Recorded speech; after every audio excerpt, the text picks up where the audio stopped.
L'heure n'est plus au discours ni à la distraction, mais plutôt au travail, afin de garantir la majorité parlementaire écrasante au président de la République, Félix-Antoine Tshisekedi, lors des élections prochaines de décembre qui se pointent à l'horizon. C'est la détermination de forces politiques et sociales alliées à l'UDPS, dont Élisée Bokoumouana Maposo, vice-ministre du budget, coordonne aujourd'hui. C'est dans ce cadre bien précis qui est la réélection du président Fachi qu'une plénière officielle et spéciale s'est tenue le dimanche 11 juin 2023 au siège des FPAU dans la commune de Kassavoubou. Plénière qui avait comme objectif d'abord de restructurer ce méga regroupement politique soutenant les actions du chef de l'État et ensuite mettre à son sein d'autres commissions pouvant rapidement travailler sur les diverses matières, notamment la centrale électorale. Plusieurs personnalités politiques, partis politiques, associations membres des FPAU et sans oublier les nouveaux adhérents ont salué l'attention particulière qu'apporte la haute hiérarchie, c'est-à-dire l'allié UDPS aux FPAU et que celle-ci aille aux élections comme regroupement politique et qui doivent aligner les candidats partout à travers le pays en grande quantité. Présidé par le vice-ministre du budget Élisée Bokoumouana Maposo, autorité morale du parti politique Puna, parti fondé par le feu Jean-Didier Bolikango, pionnier de l'indépendance et entouré des membres du bureau politique. La plénière du jour a connu la présence de l'ancien ministre du développement rural Justin Bitakwira qui désormais est devenu FPAI pour ne citer que lui comme adhérent, étant donné que la liste est longue. Au sortir de la plénière, Madame Stéphanie Mbombo, l'envoyée spéciale du chef de l'État en matière de la nouvelle économie du climat et présidente du parti politique Cercle des réformateurs intègres du Congo, CRIC,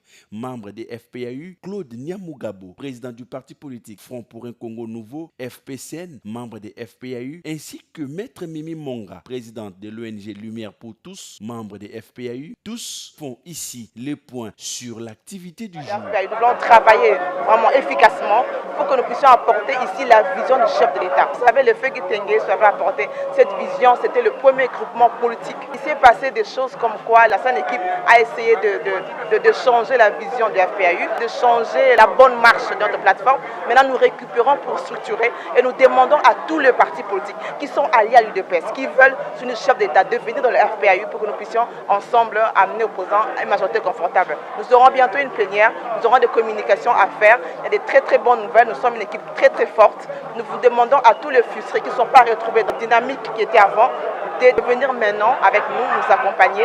Et nous remercions beaucoup le secrétaire général de l'UDPS, Augustin Kabouya, pour son leadership dans cette restructuration. Les FPAU iront aux élections en tant que regroupement politique électoral. Et en deuxième lieu, les FPAU vont être restructurés. Et au cours de cette réunion, nous avons mis sur pied deux grandes commissions, à savoir la commission des restructurations et la centrale électorale, étant donné que nous courons derrière le temps.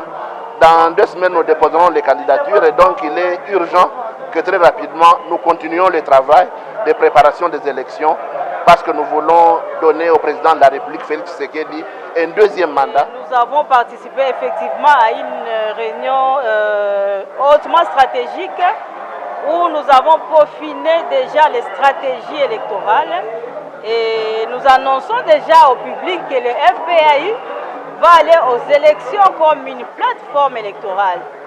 Voilà, c'est ça la grande nouvelle. Le FPAU va se présenter aux élections. Une rencontre très enrichissante et prometteuse pour les FPAU. Et dans les jours qui viennent, des actions politiques de grande envergure sont annoncées partout au pays, notamment la cérémonie d'adhésion des personnalités politiques, partis politiques et associations, désormais membres du méga regroupement politique pro-pouvoir qui est l'allié traditionnel de l'UDPS, les FPAU.